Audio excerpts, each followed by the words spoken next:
पर्यावरण आगामी चुनौती आज का एक विषय है। पर्यावरण के संबंध में आज जो ये कार्यक्रम आपके इस गवाकरा हाल में संपन्न होने जा रहा है, उस कार्यक्रम के मुख्य पसवारी विकासखंड के यशस्वी प्रमुख हंसोर स्टेट के आदरणीय नरेंद्र मोहन संजय सिंह जी, इस कार्यक्रम के संयोजक हम समझते हैं कि इसमें कोई ऐसा है ही नहीं जो भाई साहब को मैं जानता हूं। आप पर्यावरण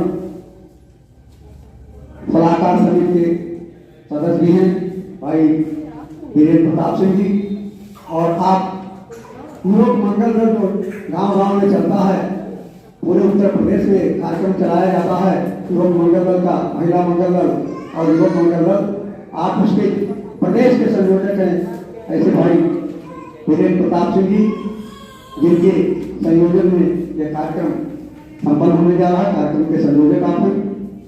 हमारे बीच में बैठे हैं जगन्नाथ कनौजिया जी, जो उप जिला पंचायत सदस्य भी रहे मंच पर, जिनका बहुत ही अच्छा उद्बोधन सलाह अभी आप लोगों के बीच में उन्होंने प्रस्तुत किया। भाई मुस्लिम उलमा काउंसिल के भाई इरफान साहब, बहुत ही अच्छा विचार आपने रखा।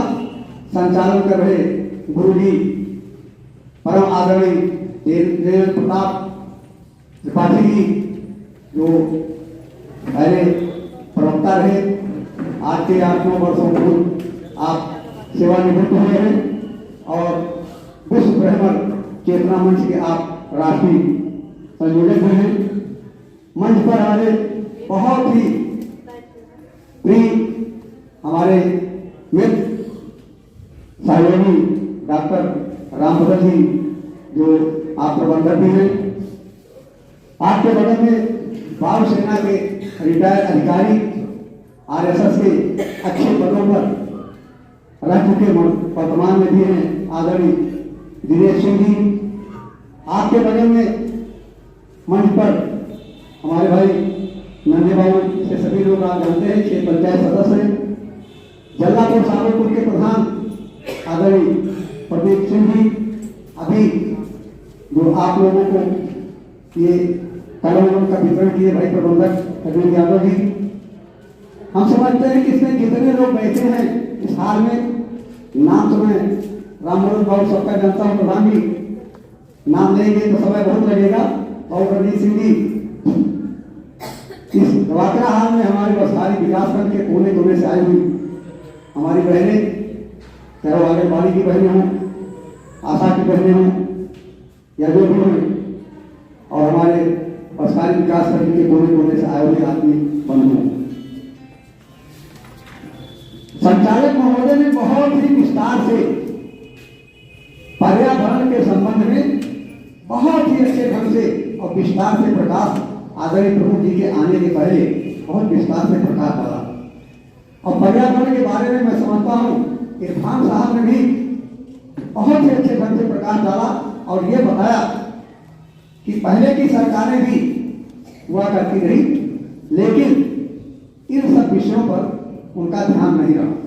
लेकिन केंद्र और प्रदेश की सरकार माननीय मोदी जी के नेतृत्व में और माननीय योगी जी के नेतृत्व में जो सरकारें चल रही हैं, उन्होंने हमारे आपके बीच में बहुत सी तमाम ऐसी योजनाओं के बारे में और इस पर्यावरण पर विशेष ध्यान दिया।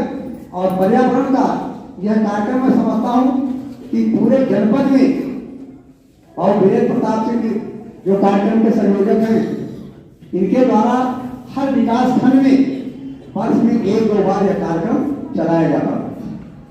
पर्यावरण है क्या, आप सभी लोग जानते हैं, नीचे से लेकर के ऊपर तक, जमीन से लेकर के आसमान तक, इस बीच में जमीन और आसमान से लेकर के जमीन और आसमान के बीच में जो भी प्राकृतिक क्रियाकर्म है, जैसे वायु, हवा, वायु प्रदूषण, इसके बारे में आप सभी लोग जानते हैं कि हमारी हवा किन किन चीजों से दूषित होती है। क्या क्या काम हम लोग समाज में करते हैं, परिवार में करते हैं, जिससे हमारी वायु प्रदूषित होती है। हमको वो काम नहीं करना चाहिए। जैसे जल का प्रदूषण होता है, इसी पर्यावरण में जल है, इन चीजों के बगैर हम जीवित नहीं रह सकते हैं, स्वस्थ नहीं रह सकते हैं, जीवित नहीं रह सकते हैं बगैर इनके।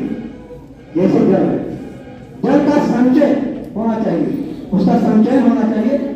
भारतीय जनता पार्टी की सरकार ने, प्रदेश और केंद्र की सरकार ने गांव गांव में तालाब का निर्माण कराया जा रहा है मनरेगा योजना के अंतर्गत।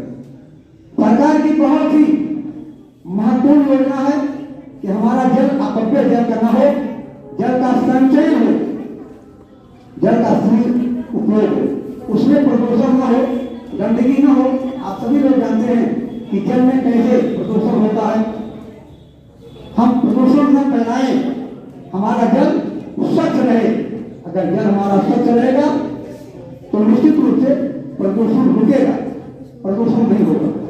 आप देखिए, जिसका उपयोग हम लोग कर रहे हैं, हम बोल रहे हैं, ध्वनि प्रसारक यंत्र जो है, इससे भी प्रदूषण होता है। चाहे विवाह हो, चाहे कोई फंक्शन हो, कोई तरीके का कार्यक्रम होता है तो डीजे बहुत बजाया जाता है। आप सभी लोग जान लीजिए और जानते हैं, सभी लोग जानते हैं, ध्वनि प्रदूषण बहुत ही नुकसानदेह है, हर तरीके से नुकसानदेह है। इतना ही नहीं, डीजे का प्रचलन बहुत है। हमारा कोई कार्यक्रम इस तरीके से अगर होता है तो सबसे पहले अगर डीजे नहीं बजाया जाएगा तो लगता है वो कार्यक्रम संपन्न ही नहीं होगा।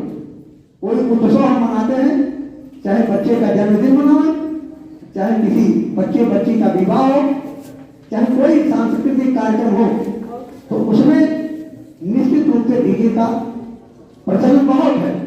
जबकि अगर डीजे, हार्ट का कोई मरीज है, मैं समझता हूँ इन दिनों हार्ट के बहुत मरीज हैं, और उनके बीच में अगर ये डीजे बजाया जाता है तो मैं समझता हूँ बहुत नुकसानदेह है। नुकसानदेह सबके लिए होगा। अभी हमारे भाई साहब इरफान साहब ने, इसके पूर्व वक्ता ने भी, हमारे एक बहन ने भी बहुत ही कविता अपने गीत के माध्यम से पर्यावरण पर प्रकाश डाला। वृक्ष के बारे में भाई साहब ने कहा, जैसे मैं मानता हूं कि कुछ वृक्ष ऐसे होते हैं जो ज्यादा जगह लेते हैं, अधिक जगह लेते हैं। हम उनको मान लीजिए हमारे पास क्षेत्रफल नहीं है, हमारे पास उतना पर्याप्त भूमि नहीं है, तो कुछ हमारे कुछ वृक्ष ऐसे हैं कि जो 24 घंटा रातों दिन नाइट्रोजन, ऑक्सीजन देते हैं। हमको आज को बराबर 24 घंटा देते हैं और बहुत कम। जान लीजिए वो वृक्ष, वो पेड़ जो है, ऑक्सीजन गैस से टूट टूट करके भरा हुआ है, जैसे तुलसी का पेड़। आप सभी लोग जानते हैं तुलसी का पौधा बहुत ही उपयोगी हर व्यक्ति के लिए है, हर महिला के लिए है, समाज में सबके लिए बहुत ही उपयुक्त है और बहुत ही कम जगह लेने वाला पौधा है। हम अपने आंगन में लगा सकते हैं, हम अपने परिसर में कहीं भी लगा सकते हैं। तुलसी के पौधे छोटा सा पौधा होता है और ऑक्सीजन गैस बिल्कुल रातों दिन देता है। भाई साहब ने भी